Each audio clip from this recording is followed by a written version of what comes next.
Ang pag-aaral natin sa araw na ito ay pagpapatuloy lamang po nung nakaraang Sunday. Nung Sunday po, nilagyan ko ito ng title, Noon pa una. Noon pa una. At ang pinag-uusapan po natin, paano ka napunta rito? Di ba? Yung pinag-uusapan natin. Paano ka napunta sa kalagayan mo ngayon? Walang nakaalam kung ano ang magiging buhay ng bawat sa atin. Kasi kung ano nakaraan, nagbubukas ako ng Facebook, mahirap. Ating pakikiramay, may namatay na naman. Kanina yata, o kahapon, pagbukas ko, may namatay na naman. At puro pa naman kasi edad ko ba ako. Ninervous tuloy ako ba ako. Sabi ko, pagbihira naman. Baka nga, pagdating sa kanyang kalagayan, wala ka na lang sasabihin kundi nakikiramay. Mahirap, amen? Hindi mo alam kung katulad ngayon, 2026, marami na hindi umabot ng 2026. 2025 pa lang nawala na. Amen. So, wala pa talaga nakaalam kung ano ang buhay na inilaan sa atin ng Panginoon. Pero bago natin isipin yan, katulad sa atin, bayarin mo na. Kasi hindi naman po tayo ang may hawak sa buhay natin. Tandaan natin, ang buhay ay sa Diyos lamang po. At ang kamatayan, kahit minsan, hindi po yan dinesign ng Panginoong Diyos. Hindi po yan dinesign. Pero nararamdaman natin ang bigat ng sentensya ng kamatayan sa tuwing makakakita tayo ng mga tao binawian ng buhay. Ano nga ba ang katotohanan dyan, mga kapatid? Muli tayong babalik sa aklat po ng Efeso, chapter 1. At ang sabi doon, mga kapatid, verse 11, dahil kay Kristo, kami naging bayan ng Diyos na nagsagawa ng lahat ng bagay ayon sa kanyang panukala at kalooban. So, may dalawang bagay. Ayon sa kanyang panukala, and number 2, ayon sa kanyang kalooban. Tingnan natin sa English ng NIV. Sabi dito mga in Him, we were also chosen, having been predestined, according to the plan of Him who works out everything in conformity with the purpose of His will. English, mahirap. Very simple lang mga kapatid. Ang lahat ng sa Diyos, very simple, may dalawang bagay lang. Ito ang kanyang panukala, that's 1. And number 2, ito ang kanyang kalooban. Dalawa lang. Ha? Panukala, yung isa, kalooban.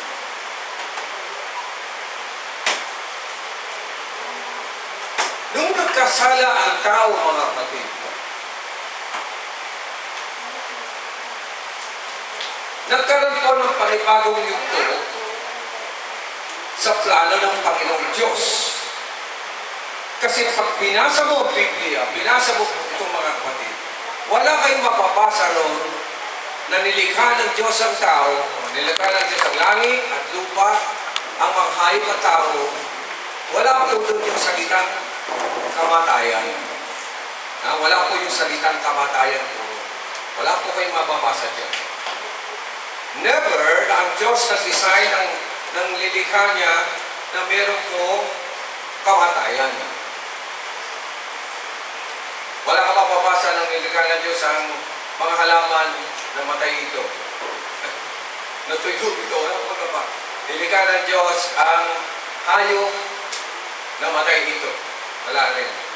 At nilikha ng Diyos ang tao na matay ito. Wala po kayo mapapasa niya. Amen? Tapos, sa kasalukuyan, 2026, yung halaman ko namatay. Yan na. Yung hayop ko, o inalaga ko, pinakaman ng aso, namatay. Kaya na naman. Tapos, yung kapitbahay ko, sa amin, meron na naman patay. Hindi na naman lang patay ito sa amin. No? Meron na naman doon, dalawa pa. It is the exact opposite ng panukala ng Panginoong Diyos. Tandaan po natin, ang Diyos ay buhay at ang Diyos ay buhay. God is life. At wala po sa Kanya ang tinatawag natin kamatayan. Amen. By the way, ano bang ibig sabihin ng kamatayan o death? Pastor, ang death, hindi po may lapin na ka na nakalagay RIP o SLN. So malangit tawa. You know, mga kapatid, wala pong ganun sa Biblia.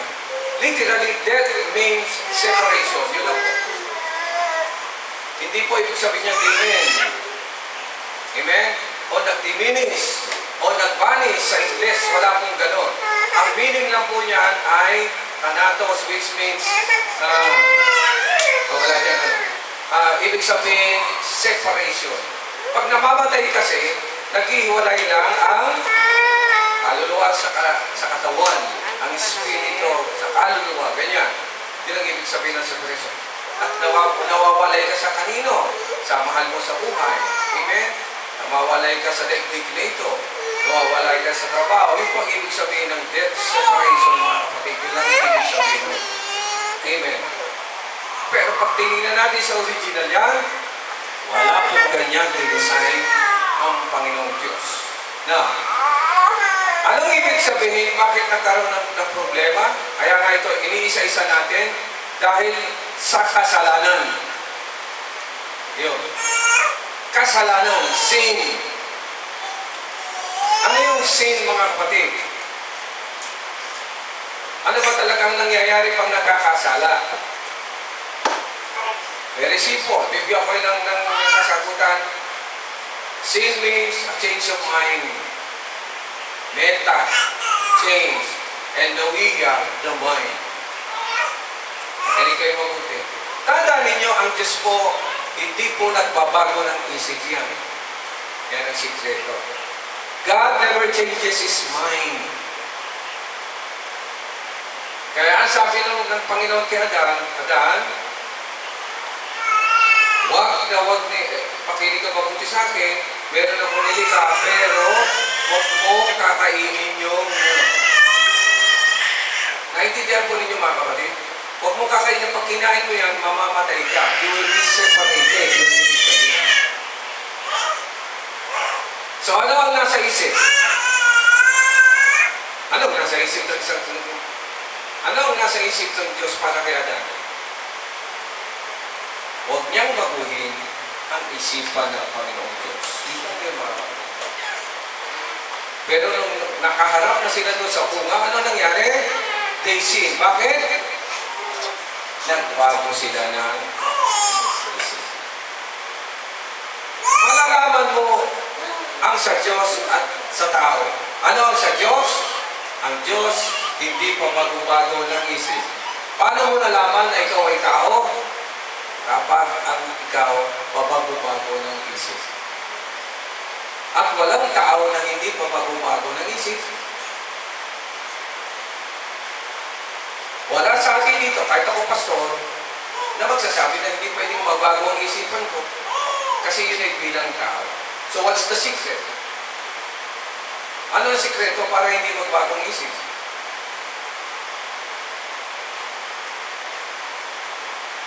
Sinong gusto sumunod? Monte. Bago magbago ang isip, anong gawin mo? Yun nga mahirap kasi ang tao, papakabago nga tayo ng isip. Amen? Bakit mo sinabi na nagbabago ka ng isip? Yung si Isabel sa ngayon, may isip na ba yan? Wala pa. May possibility ba na magbago siya ng isip?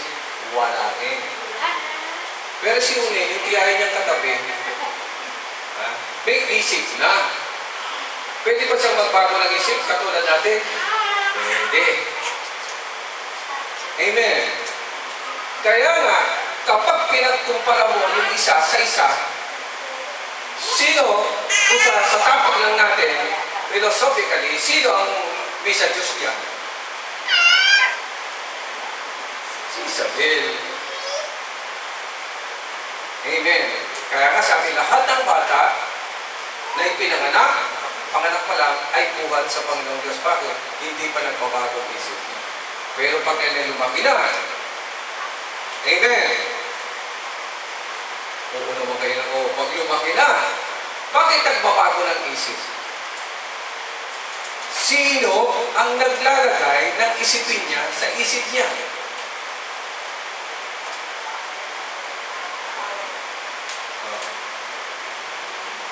Diba? Kaya maganda nakakain mo tayo mamaya, ginugutom ka lang kayo. Ang hirap mag-isip na, sino ngayon ang naglalagay doon sa isipan niya? Katulad niya, buti kami isang lubi. Dalawa lang naman ang pwedeng panggalingan. Ang Diyos, yan, ang tao. Dalawa lang yan ba? Kung hindi ang Diyos ang naglagay, sino ang maglalagay sa isip niya? Ang tao. Maraming paraan para magkaroon ng laman ng ating isip. Amen ba mga kapatid? Okay. Yun ang dahilan kung bakit napakahirap na topic ito. Sapagkat nung nilikha ng Diyos si Adan, walang ibang nandun kundi ang Diyos lang. Si Adan yung tao. Amen? Si Eva yung tao. So literally mga kapatid, kung tutusin, dapat walang change of mind, walang sin. Kasi nag-Diyos. Bakit nagbago ang takbo ng isip ni Adan at ni Eva? Sisisihin niyo na naman yung demonyo. Mga kapatid, sa totoo lang, sa akin na wala pong kinalaman doon yung demonyo. Kung tutusin, hindi po ninyo siya pwedeng sisihin. Ay, tinukso eh. There's no such thing as that. Pagpastan niyo mabuti. Ang tanong lang naman ng demonyo, totoo ba? Ito lang naman na sinabi. Totoo ba na hindi niyo pwedeng kainin? Ang demonyo kahit minsan hindi siya mananalo sa Panginoong Diyos. Even in wisdom at kung knowledge, hindi po siya mananalo. So, sino talaga ang nagkamali? Sino ba ang nagbabago ng isip? Si Adan at si Eva. Amen. So what is the solution really? At ito ngayon, yung solusyon kasi ito ngayon ang pilit nating pinag-aaralan. Pilit nating inilalagay. Amen? The answer is very simple, mga kapatid. Para hindi ka magkamali, para hindi ka magbago ng isip, anong dapat mong gawin? Mamaya natin sagutin. Ito, ang nangyayari kasi, ito isang pag-aaral mga. Tulad ni Isabel, wala pa po siyang isip. Sino ang maglalagay sa kanyang isip ng matutunan niya? Okay, yung closest. Tama? Yung kasama. Magulang, tiyahin, kalaro. Diba yan po mga kapatid? Yun ang magpapasok sa isip niya. Wala namang alam yan eh. Amen. Okay.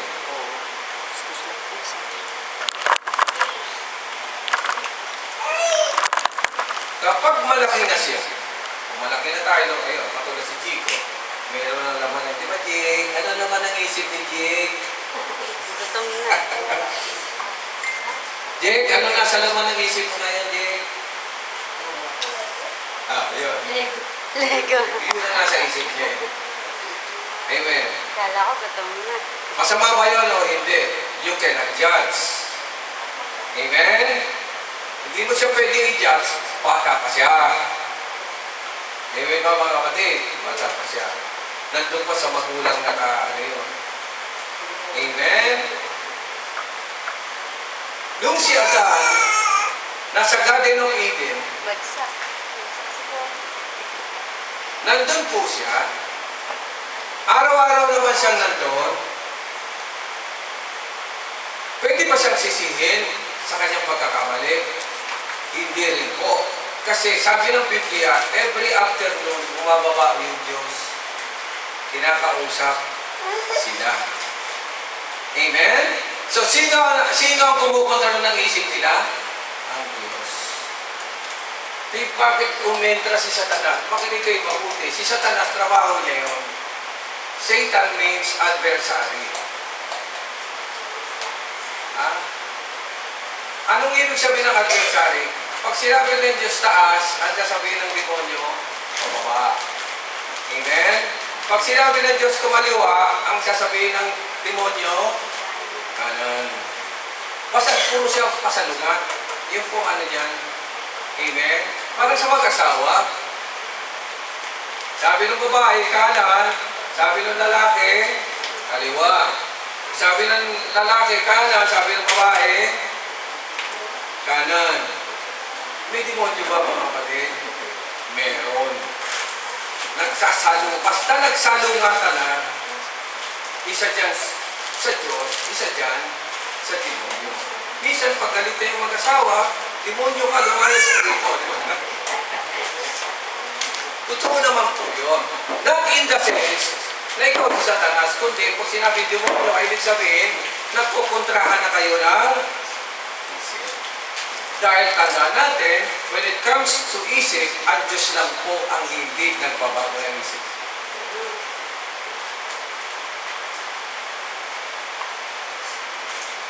Bakit nagbago ng isip si Adan at Eva?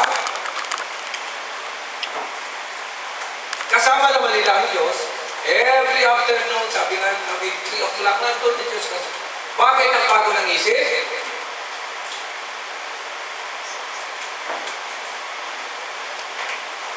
Yun, mahirap.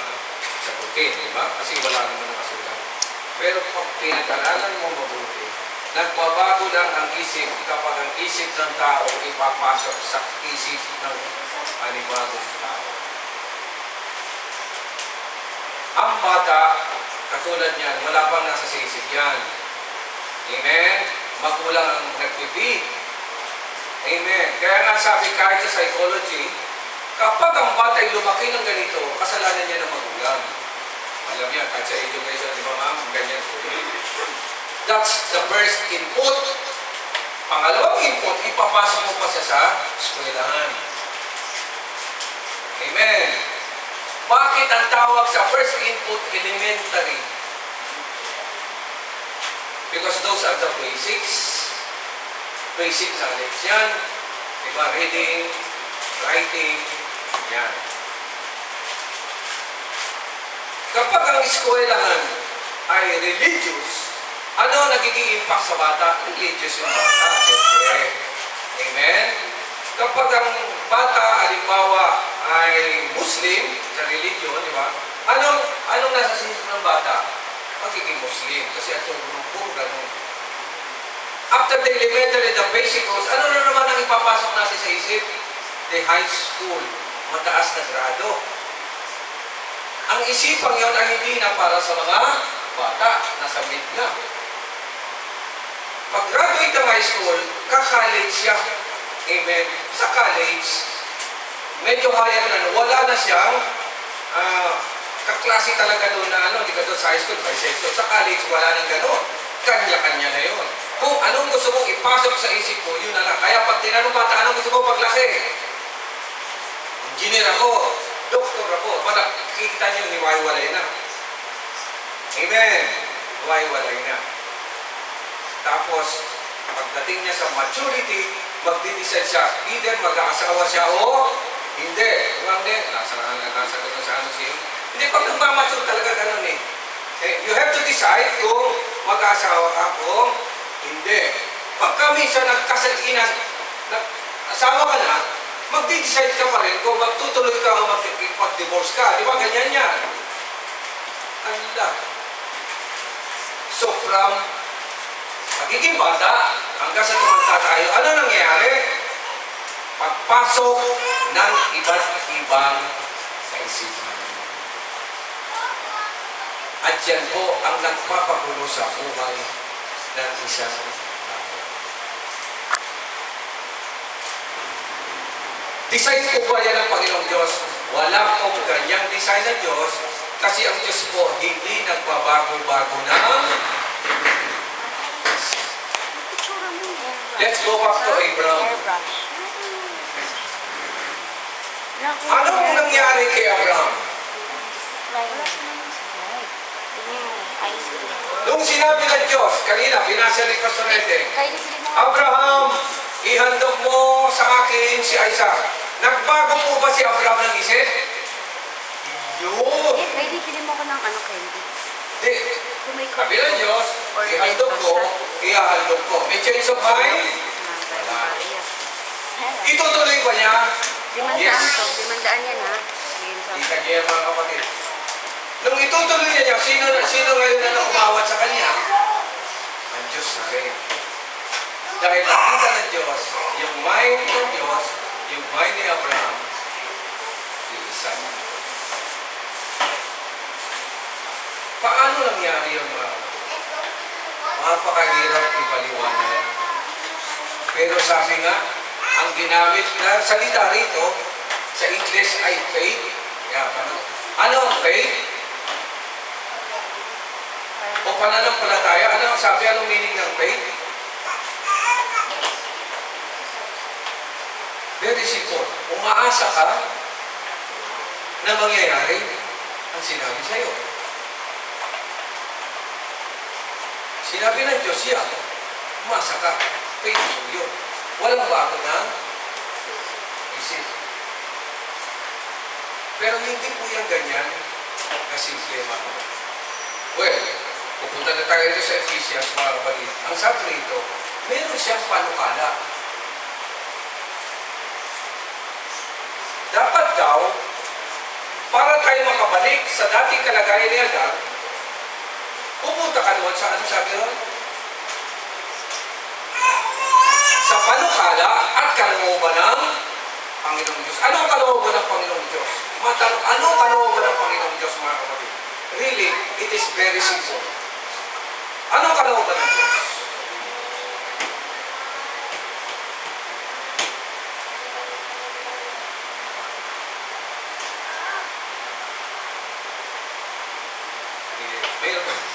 Ano po ba kalooban ng Panginoong Diyos? Always remember, wala po akong sinasabing galing sa akin.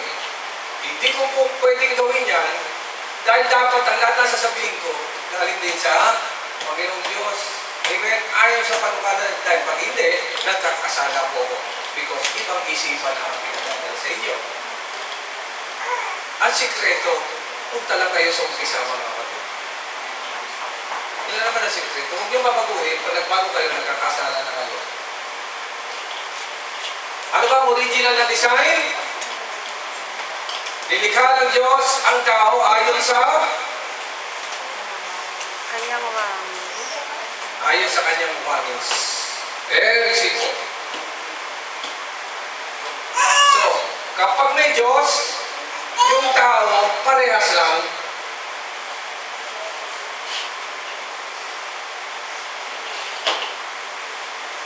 Amen? Bakit nagiging parehas lang?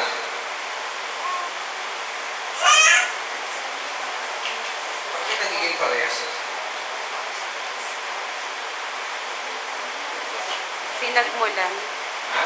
Pinagmulan. May pinagmulan?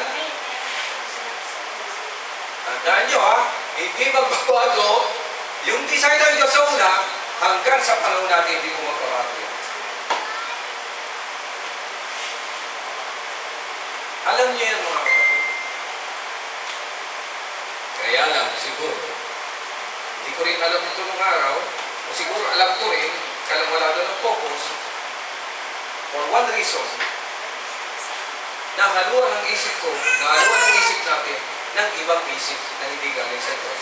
That's very simple mga kapatid. Tandaan ninyo mga kapatid, nung nilalang ng Diyos, si Adan at si Eva, isa lang ang ginawa ng Diyos. Anong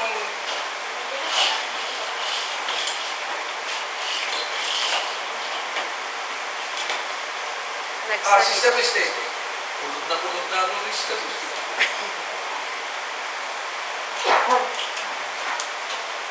Yun ang problema natin. Sumasampalataya sa Panginoon pero hindi natin talaga lubos na unawaan ang nangyayari. Kaya ako bilang, sinishare ko sa inyo mga kapatid, what is the reality? Hindi ako nagtatapikal talaga mga kapatid ng yung tapay-tapik. Pag nagkaroon, hindi po kung ano po yung nandito, yun na lang. Kasi yun lang, napakahirap na eh. Pero kung tutusin, hindi mo na. Ano bang ginawa ng Diyos? Ang nilalang niya ang tao? Nagsalita. Hindi po. Very simple lang. Hininga. Sino?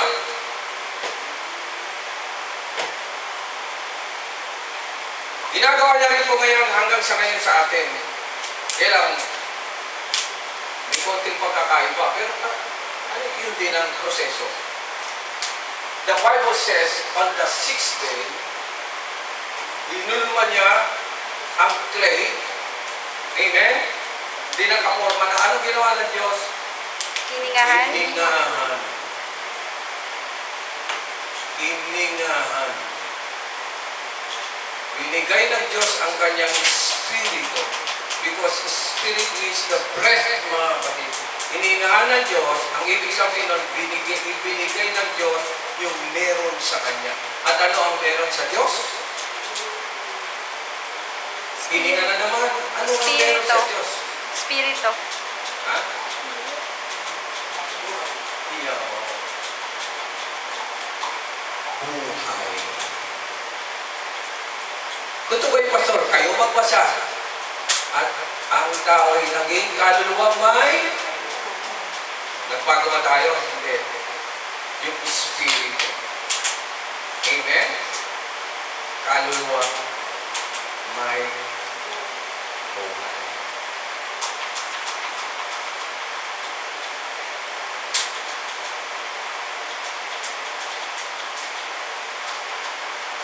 Pagbasta ninyo ang inyong sarili. Una, tingnan ninyo. Paano nyo nakita? Wala kayo sa langit. Ayun po sa langit. Sabi niyo, titignan sa sarili. Adi wala sa langit. Isa lang sa langit. Tingnan mo yung katabi mo na lang. Yan. Sabi mo.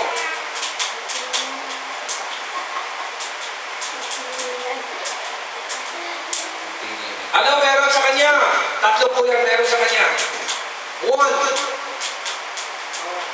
Katawan. Yun yung nakikita. 2. Soul. Kaluluwa. Bakit sabi ng kapitbahay nyo, walang kaluluwa yung kapitbahay namin? Manananggal. Pangatlo, bakit mo nalamang may espiritu yan? Ha? Humihinga. Ibig sabihin may buhay. Yan yung naman po. Kaya nga sabi doon, may tatlo tayo sangkap. The spirit, the soul, and the body. Amen po, mga kapatid. Ha? Okay. Dinisay pa sa tatlong yan na may madisgrasya? Wala po. Dapat ang katawan hindi mabubulok. Amen. Dapat ang espiritu palaging nandyan para may buhay. Amen. Pag kumpleto yung dalawang yan, mga kapatid, kumpleto ng pagkatao mo. Alin ang pagkatao mo? Yung kaluluwa, that is your real self, yung soul. Kasi kahit mawala yung katawan, yung soul buhay pa rin. Kahit yung espiritu bumalik sa Diyos, yung soul nandyan pa rin. Hindi po yan nawawala. That is us, mga kapatid.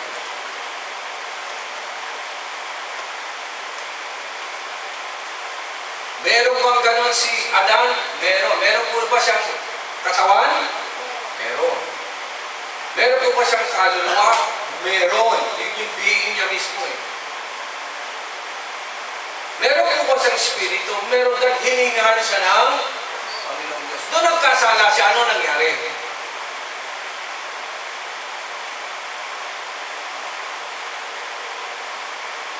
Ano nangyari? Doon nagkasala siya. Diba? He died. Oh, he was separated. Amen? Yung salitang separated. Una, anong gagawin? Anong ginawa ng Diyos? Para makakita natin, mga kapatid. Pwede ba siyang mamatay sa loob ng Garden of Eden? Hindi pwede. Kasi nandun yung tree of life. So he has to die. The first meaning, he has to be separated. So ano ginawa sa kanya? Inalis ka eh. They were separated from the Garden of Eden para mamatay yung katawan mo dahil pag nandun ka, hindi ka mamamatay. Nagpabago ba ng design ng Panginoong Diyos? Hindi. Hindi niya inaalis ang Garden of Eden, nandun pa rin. Ang inalis niya, yung nagkasala. Mula nung lumabas si Adan sa Garden of Eden, ano nangyari? Wala nang tree of life. Amen? Pagkatapos, yung Espiritu ng Diyos, Ay, thank you. Pinato sa kapatid. na dapat magbibigay ka sa kanya ng buhay, inalis na. Unti-unti.